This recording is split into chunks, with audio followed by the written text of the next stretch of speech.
Welcome to Talk on the Pod, the podcast where we delve into the remarkable journey of the Takim Foundation's community, who are showcasing the best of the Arab world and paving the way for a brighter future. I'm your host, Andrea. Today we have the pleasure of speaking with Ghada Feghali, a passionate educator, mentor, and advocate whose dedication to education and social responsibility has transformed thousands of lives in Lebanon. For over 35 years, Ghada has played a pivotal role in empowering communities.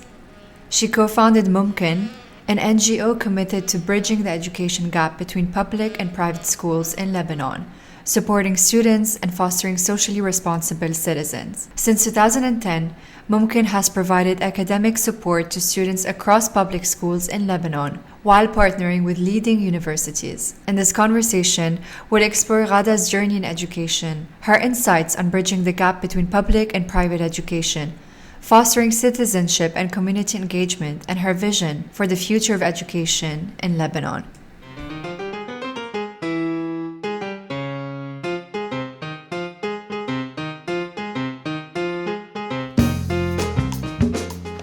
Hello, Ghada. Thank you for being with us today and welcome to Talk on the Pod. Thank you for hosting. Thank you. I'm very happy to have you with us today, and I would love to start by asking you if you can share your journey into what inspired you to pursue a career in education specifically, and maybe walk us through your experiences that led you up to pursue a career in this field. Okay, it all started in 2020. I was teaching at IC biology, and that year was the year where we had to sit for the exam, the brevet exam, the official exam. Yeah. And at the end of the year, I was teaching the brevet classes, and at the end of the year, it so happened that 100% of our students passed the brevet exam, while my curiosity made me go to the public school that is just across the street from IC in Bliss Street in Ras Beirut. So I knocked at the door of that school, and I was welcomed by the school principal. Just asked her how many students, succeeded in the brevet exam, official exam, and she said the 17 failed. Mm-hmm. So can you imagine? The problem was that across the street between IC, a privileged, and a public school that is for vulnerable students, here 100% success, and on the other side, zero success. That awakened me immediately. And through my commitment to education and to my society and to my country, I immediately had the idea of taking these students, give them reinforcement, help them succeed. And the school principal at that time helped me, reach out to the Ministry of Education. They allowed me, they gave me the permission to teach reinforcement classes in the afternoon for the students. The second year, I took the students with few fellows of IC with me, and we taught them French, math, sciences, everything, and as reinforcement in the afternoon. And it was the best experience of my life, because these students, even though they stayed in the class for school day, let's say 7 to 8 hours, they were even ready to stay afternoon with us for 90 minutes every day so that they can learn. We opened a window for them and a motivation for them. And by the end of the year, the 17 succeeded. So I felt immediately the need to install something that can help these students reach higher education and improve their academics. You've had an extensive career in education, starting as a biology teacher at IC, all the way to becoming the associate director of the middle school. Can you share some of the experiences of witnessing what it's like to go through private schooling in Lebanon, and then talk through the experiences that you've witnessed of the differences that you see within the public school system? definitely my experience of 45 years at IC gave me a lot, enriched me a lot in the workshops that we were given, and the innovation and the challenges, especially at the time of the war. We had the Civil War, and we did not quit a day, even though we had some days off. All right, but the students were working at home. So I learned a lot about education, about not only teaching. Education means a little bit, has a broader meaning, right? Whereby you go into the human touch with the student, being an active student, not a number in the class, being somebody that you cherish, you become a friend with. And through that experience, I learned that I was dedicated, even though I am a pharmacist and I had my pharmacy at AUB, then my master's in agriculture, but I felt that education was my, let's say, inspiration, and I started there. When I went into the public school, I came all over and from the private sector. I was shocked at the beginning. All right, the school is not appealing. All right, was old. The third school I met, the students were very few. All right, the teachers were not motivated. They were not very well trained, etc. Even though we teach in the same books at the level of the official exam, but lots of gaps. All right, especially the language gap in the public school. Since we teach math and sciences in the foreign language, the students had a big difficulty. All right, so I had to lower the standard of my language and my approach in order to approach them and teach them and motivate them. But it was an experience that made me feel that we need to be one citizen in the country and not many citizens. And bridging the gap between the public and the private sector is one of my major aim and objective. And it starts at the level of the education they receive. If they're very similar and equal, yes, outcome may be different. I want to ask you, Ghada, what do you think it takes to be an educator? You mentioned that you started your career as a pharmacist and in biology sector. Do you think it needs someone needs a specific education or path to go into that field, or what are the qualities of an educator? Definitely taking a diploma, whatever, doesn't make you a teacher. All right. Teaching means patience, and they are usually innate talent of approach. You are like in a theater in front of the students, all right? And you have to emphasize not on your looks, but on what you say, on the eyesight, on the vigilance of the students, on the motivation, on every single part of it. Therefore, teaching, I think, is a talent. You can learn it taking a teaching diploma, but if you don't feel the commitment to your community and and you have a human touch, a lot of human touch, a lot of patience, and a lot of endurance and innovation, that makes you a good teacher. I think those qualities that you mentioned can be found a lot in, and this is what draws me to Lebanon a lot, those quality of teaching from the heart. And Lebanon is known to be very strong within the education sector. Most probably tends to lean more towards the private schooling system. But I would love to hear from you with your experiences of 45 years. How have you seen the education system evolved? You know, Lebanon has passed through many crises, through many downhills and uphills, but we still carry a very strong standard. And every other person that leaves from Lebanon abroad feels already at a higher level compared to the rest of the world with the quality of education that they received. So can you talk through a bit of how you've seen it evolve over the years and what makes those qualities in the Lebanese citizen stand out? Okay, definitely we in Lebanon outstand in education. All right. Even though we passed through so many crises, and even though the education totally globally, all right, is a little bit digressing a little bit or going backwards a little bit everywhere because of the computer, because of so many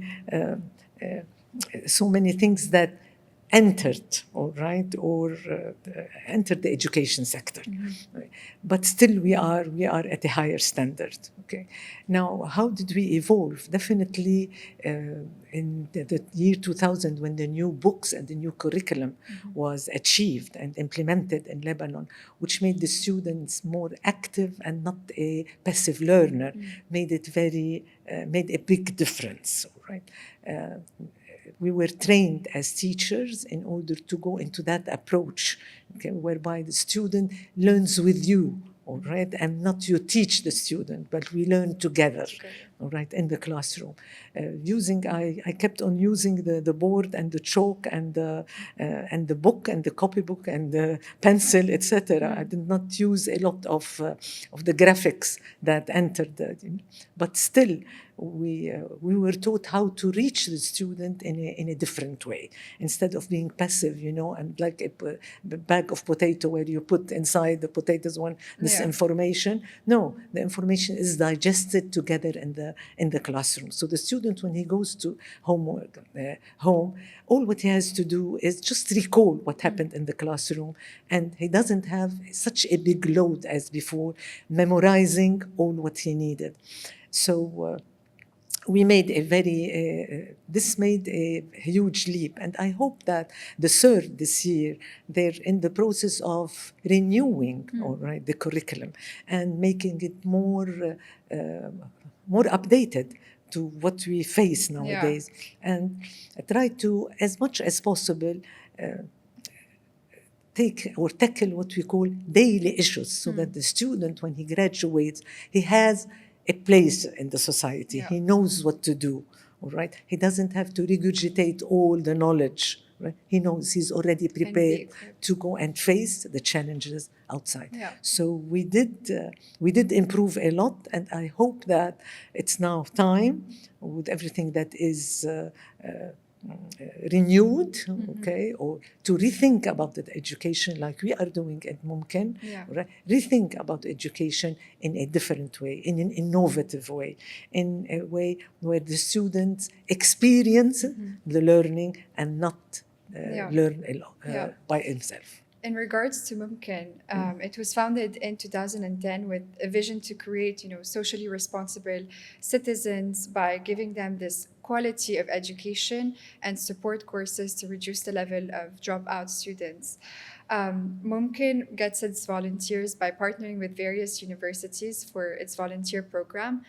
How important is this collaboration, and can you speak about the impact this has, not just on the students that receive this education, but also the volunteering community that is giving those after-school programs to the students? Definitely. What we, in 2010, after 10 years of doing it on my own, we established a few people that share with me the same interest and challenges in education. We established MMKN, and we called it MMKN because it means in Arabic possible, which means that success is possible. To motivate the students and to give them hope that they can reach somewhere. So MMKN, we started with an idea that we want to create a socially responsible citizen, whether it is the student, whether it is the volunteer, whether it is the school principal, the community, all over.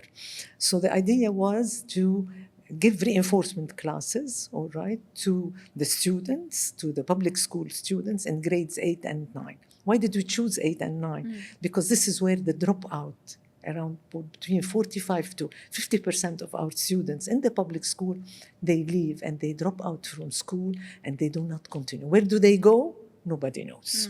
And this is the most important, and this is a big problem, an important problem. So we said we will interfere at this level and try to give them a success rate in the official exam, so that so that if they want to continue academic or continue technical, they have the choice. So MMKN was established in a way to bridge the gap between the private and the public sector, taking the volunteers from the private universities that are prominent universities. And we have an agreement, an MOU with with the AUB, with LAU, with Balamand University, with Antonin, with the Lebanese University, with USG, all of these prominent universities to give us, all right, or recruit for us the volunteers that they can teach in their own major: physics, chemistry, biology, math. And these are the 4 subjects that we give. We had many challenges, all right. The challenge first was to, especially at the level of the crisis of the corona, all right, where students were not allowed to go to school and school were shut up, like everything down. And the challenge of access to... And no access online because no laptops, no electricity. All of these do not exist in the public sector, they exist in the private sector. So they were disfavored, the students. And we decided to continue in the volunteering. And we thought of, which was a challenge, which was an innovation, to use WhatsApp, which is free of charge. All right. At the same time, at least every family has one cellular at home, and we were distributing to the students the prepaid card in order for them to follow us. We had the whole data. The director of the school or the school principal, the supervisor, and the subject matter teacher are with us, with the students, and we open the sessions from 5 to 7 every day, giving them one of the subjects. On WhatsApp? On WhatsApp. Wow. And WhatsApp stays. So we did not allow any videos because it will take the whole WhatsApp immediately. So what we did is explanation, exercises that we do, answering the questions of the students, and we follow up on a daily basis who are the students that follow and who do not follow. We had up till now, we still have it, never had less than 90% of the students following with us because they really benefited. Wow. They were distributed our own books that are accredited by the SIR to be used as reinforcement, not to replace the national book, not at all, as reinforcement, which is a big booklet that has biology, chemistry, physics, and math all together in one booklet for grades 8 and grade 9. So, and we train our volunteers in a way that to standardize their approach about how to manage their classes, and we follow up with them all the year from October till May when we give intensive just before they do their official exam or their final exam like this year. So the benefit is that the universities are benefiting because they're extending academically to the community. The volunteers, because they have in their portfolio that they have taught for so many hours and some of them, they do go back with us for years and years and years teaching with us. The public school teacher also, they are very happy because somebody is helping them. All right, there's a boost to reinforce their knowledge. And the school principal is very happy because the results are all right, incredible. The government, the Ministry of Education is happy because their public school students are. So exciting. We had it in a win-to-win situation, and both directions where the student becomes a socially responsible for his own all right, future, and the volunteer becoming a socially responsible citizen at the same time. Hand in hand. I would like to ask you, how do you keep the students of the public school motivated to keep learning? I'm sure after school learning and taking time from your day after spending the whole day at school must be very demanding for some people who also might have to work after school to help provide for their families. So how do you keep those students motivated? What are some differences in the way you deliver the education that stands out from the education they get in those public schools? Yes. It's a very good question, very good. This is one of our challenges, all right. What we did as they came back to school after the crisis, all right, the COVID, etc., students were not motivated. Immediately, you can see that they lost the discipline of going to school. So I had to visit I had to, with some members, we visited some schools and we took a questionnaire with us. What is it that you need in order to be motivated? Again, to go into the teaching process. You know that the public school passed through the COVID, all right, then the economic crisis, then the strikes of the teachers that made so many gaps, all right, ended up into so many gaps in the knowledge of the student academically. So what is it that, how can we reach you in a better way? And all of them, astoundingly, they said, teach us in a different way. Teach us through activities. So I said, all right, teach you through activities. And this is where we took a fund in order to create what we call MMKN choices. And we divided these activities into 4 sectors. One sector is the health sector, construction, automation, and agriculture. And we did what we call activities. We place them online for the students who want to continue with us. And these activities were given to them at the school. They are academic activities, definitely. And they were so happy, the students, dividing them into the group. You take them to the lab and let's construct together. Let's solve this issue, experiment on certain things. But one thing that we did, and that was very good and a good challenge for us, is to, if they need to do these activities, they have to go back to their book, all right, and study. So the learning process is very important for us. So if you want to continue this activity and solve the whole puzzle of the problem of the experiment that we're giving you, you have to study the background. Let's say if you are going into construction, then you have to go, let's say, and you want to have some plumbing, you have to go and do all the measurement, etc. Go to your conversion table in the book, learn it very well to be able to do it. So this way, we brought them back to learning, but at the same time, through activity, through amusement, through joy, and not in a traditional way. We had 16 activities, in fact, that were given them to each school for the whole period of the year, and the students were more than happy. And I think this is how we should improve our teaching from now on. Improve it, at least if not it's not going to be active all the time. Let at least 50% of our teaching be active, where the student can learn, build something with you.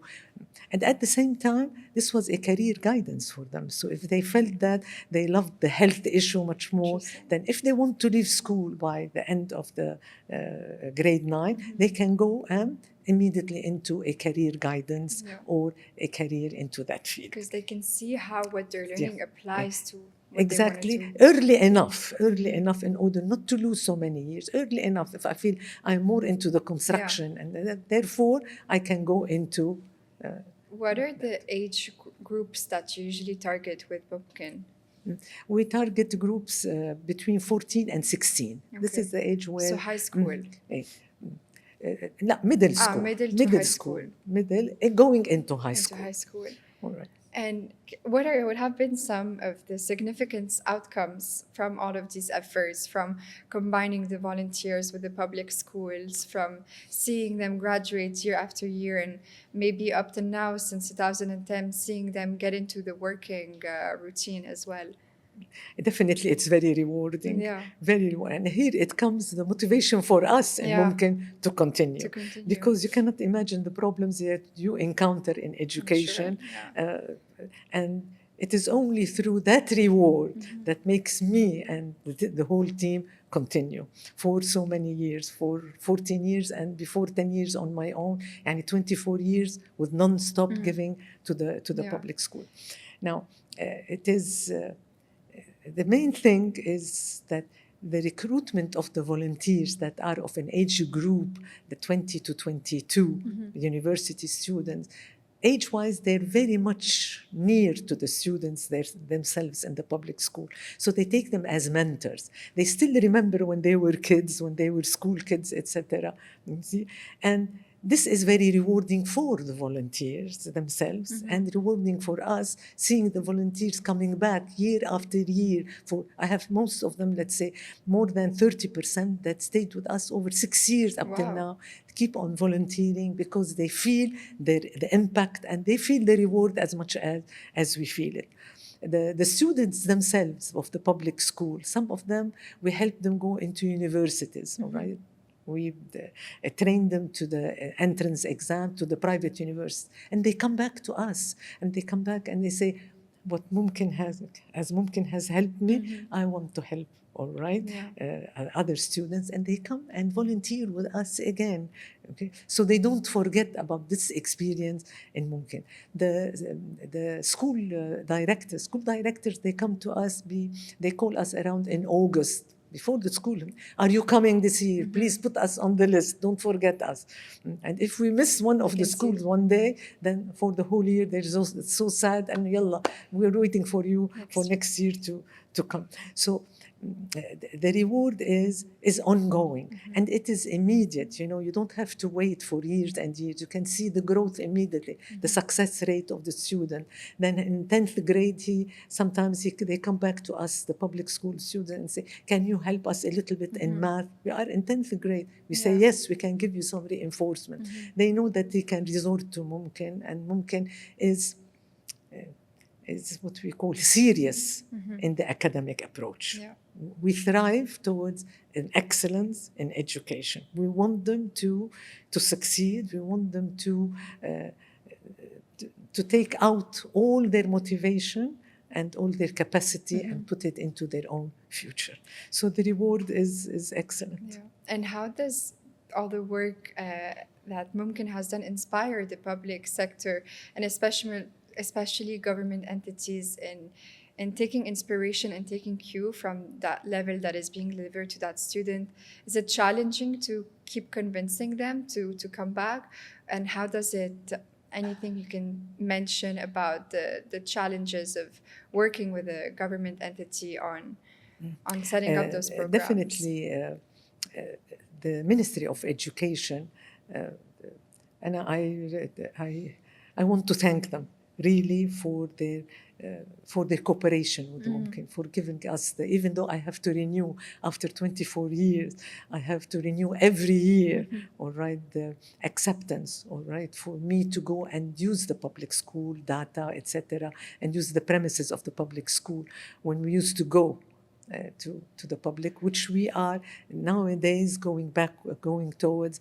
Some of our teaching is in person and some other reinforcement are on WhatsApp. We are mixing both now that we have no more crisis in the health-wise.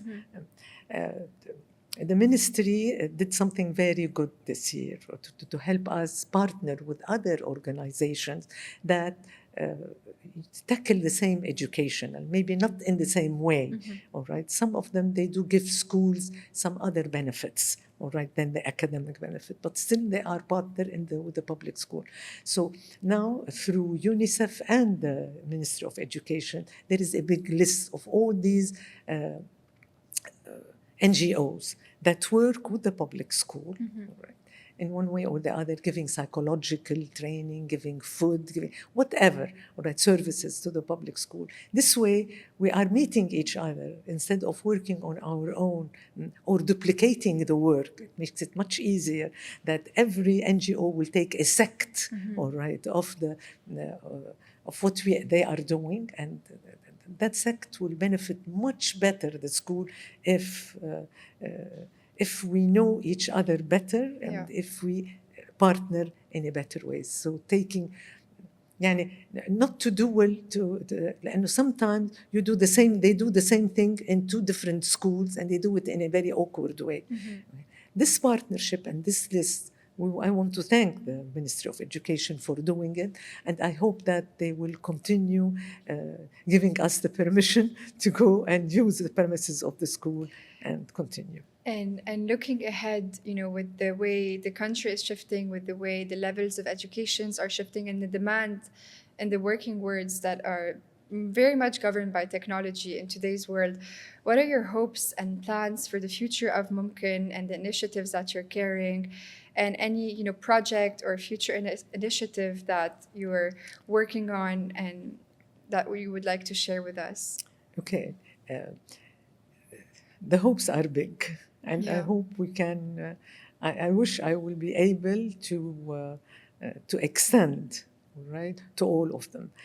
First of all, I know that the students, they have missed a lot of material, Yeah. and they were promoted automatically. All right, with no just a final year exam, which is not really representative. The public school students I'm talking about. So I'm heading towards what we call a guide. Okay. And over and above the booklets that we have, a guide of the missing material that the students have missed as gaps in their education and that they need in order to be able to continue their further studies. That is something that we hope that MMKN can produce. We have produced our books. We have up till now shown that academically we are serious and we have a good background academic. So maybe that guide can help the students cover back whatever gaps. I'm hoping also to go into more career guidance, because in the public school, the career guidance is something haphazardly. It comes from certain NGOs like ours.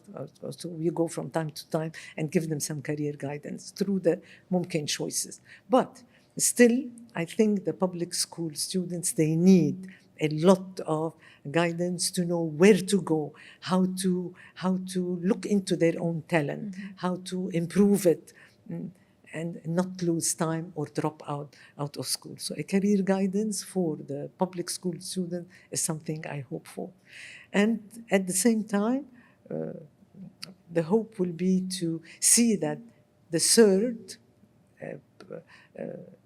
improving the curriculum as they are doing right now, and that curriculum will be really updated and will benefit much better to the public school and to the private schools together. After such a long and impactful career in the field of education, the times are changing, and I think after getting an education, things are changing at such a fast rate that it's already you have to keep on staying up to date, and that might pose a big challenge to students today to keep up, to keep standing out and ensure success in their future. What advice would you like to give to this next generation of students, of learners, of educators who are looking to make a difference in their communities, but also to stay, steadfast in those fast-changing times? All right. The advice. All right. I think I hope that they will not lose hope into education. Okay. Even with the online, and even with the mechanical things that we have and everything, the teacher is still the main source of learning, right? And I always believe that a mixture of book learning and copybooks, and at the same time online, will be the best.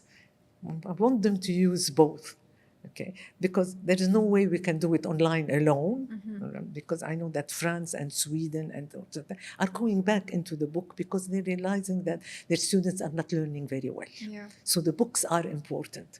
And online, because of what we are, everything is becoming online nowadays. So we have to use it. A mixture of both will help a lot the educators, not to rely on online alone and books alone, but a mixture of both. I would love to see the teachers remaining the center, okay? The center not only for knowledge, but for access, for motivation, for help, for patience, for understanding, for human touch, all right? These students, especially, they come from already a crisis that is in the country, and a crisis at school, maybe crisis at the level of their own family. So we have to help them. We have to be there, and we have to make them to give them that reliable source that I'm here for you. I'm not here only to teach you, but I'm here to listen to you. I'm here to solve your problems. I'm here to help you. This is the role of the teacher. It's the learning and the teaching at the same time. As an educator, and not only as a teacher. I want to tell you one episode that happened with me one time in the public school. We had a session of biology in Shakib Irslan Public School that is here in Ras Beirut. And the volunteer at one time, she called me just 10 minutes before the session, said that I had a car accident and there is no way I can reach the school. I said, it's all right, I'm a biology teacher, I can go and replace you. So I immediately went to the school. Now the students know that I'm running the whole show and running the whole MMKN. But when they saw me and I entered the classroom, they said, we don't want the old teacher, we want the young one. The young one, can you imagine? For them, I was the old teacher, okay, the traditional teacher. They wanted the young one. And I said, the young one has an accident, etc. But tell me why. They said, because she's near our age. We understand better with her. We talk, we make groups, we are very active. And it's not a traditional way of teaching. So that's what makes MMKN different. That our teaching has a lot of human touch, but at the same time, the serious of the academics. It's like the approach in which it's being delivered. And it just goes to show it's not what you learn, but how you learn it. And it's how it's being delivered that makes a big, big impact and difference. And to match that quality, I'm sure it must be challenging to find good quality educators within the public school system, especially in Lebanon, since they tend to be for the unprivileged. So what would you say can help to shift the delivery for those public schools on a longer term to keep continuing a good level? Definitely, I would go into Dar al-Muallimin and open it back again, all right? Whereby every teacher has to go, that has a license and wants to go into teaching has to have a teaching diploma. That gives him or her the basic, all right? Then there should be more follow-up on the teachers, not automatic follow-up, but follow-up through workshops that are all along the year, workshops in order to communicate between each other, the teachers, about their problems, how to encounter them. Maybe this teacher does this and the other one does it in a different way. They learn from each other. They have to have enough time and enough workshops in order to be able to deliver the material in a different way. Definitely, I believe that the government should do a positive step in that way. And I want from this stage to congratulate all the school principals of the public schools with the burden that they have in paperwork and everything that they have to follow up. The teachers themselves, that usually they give them overload sometimes in their teaching, and they keep on smiling and coming to the school, etc. I want to congratulate them to continue even with the economic crisis that we are passing all through. And I want to congratulate the students at the same time that they came back to school, all right? And with our help, they are more and more motivated. That's lovely to hear, Ghada, and I thank you so much for being with us today. I like to end with rapid fire questions and ask you, you can answer in one word or one sentence. If you could change one thing about the education system in Lebanon, you've been in the sector for so long and you've seen it go through so many changes and phases. What would you change about the system, education system? I would ask every private school in Lebanon to take in charge one public school and bridge the gap by itself and not wait for anybody else to do it. Share more with the experiences of both. What keeps you motivated and passionate about your work and about being in education? It's my commitment to my country, my commitment to my social responsibility, and the reward I get every year. Every year in September, I say to myself, wow, I'm going to go back into the same scheduling, etc., etc. But when the school principals call me and they say, we want you, we're waiting for you, I immediately start back again. Yeah. That reward is very important. What would you say is a quality that you find in the everyday Lebanese citizen that gives you hope for the future? We have lots of Lebanese citizens that are real citizens, that are committed. And I think they are the ones that are saving the country and keep it going on. How so? What would you say is that quality for the commitment? You have to love your country. You have to love your country. You have to love your citizenship, all right? You have to be very patient. You have to be endurant. You have to be energetic. You have to have energy. You have to work sometimes 24 hours, all right? And it is just the love and the commitment. The commitment is so important that it is my duty to do it. It is my duty to think socially and around me, not to think about myself. Instead of thinking of I, let's think us together. And lastly, one lasting piece of advice you would like to give to younger students of this generation? Try to all the students, try to find your talent and achieve it, work for it, all right? And if you can, stay in Lebanon, because there is still a place for you in Lebanon, and Lebanon needs you. Thank you, Ghada, for those very inspiring and touchful words, and thank you for being here with us today. Thank you very much for Takreem, for inviting me for TACWAD, and I wish that we can collaborate together for the coming years. Thank you.